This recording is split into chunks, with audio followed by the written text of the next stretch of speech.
Palista muna. Wala akong pera eh. Ay, hindi pwede, te. Ang dami mo ng lista dito eh. Ay, Lilo.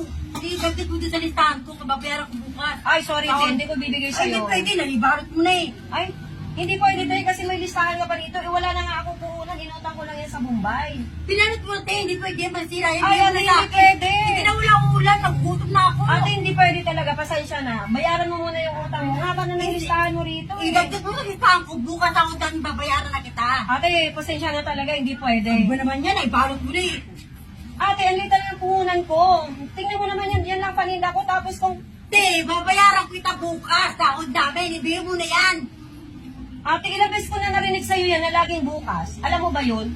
Sabi mo na laging bukas mo babayaran ang haba na ng listahan mo. Ano yung paninda ko? Napunta na sa'yo yung puhunan ko. Puhunan. Eh, may utang nga pinupunan na yan, oh. Kaya nga tapos uutangin mo na naman ngayon. Ibigay mo na lang yan. Bagong release lang ako ng Bombay tapos uutangin mo Ang na dami mo naman. naman sinatayo. Ay, hindi pwede. Babayaran ko kita bukas. Hindi pwede mo na yan. Nagugutom na ako. Ba naman Pasensya yan? na ate. Ibabalik ko na lang to. Hindi na pwedeng mangutang ka. Hindi mo lang bawal-bawal. Hindi nga ate. Hindi pwede. Ayaw ko. Umalis ka na lang. Umalis ka na lang ate. Hindi pwede. Binarot mo na yan eh. Ate, hindi pwede nga. Pasensya na. Ano akong punan dito, oh. Ano ipapaikot ko araw-araw ako namimili. Hindi pwede. Binarot mo na. Kailangan mo na ipautang sa kanya. Bukas.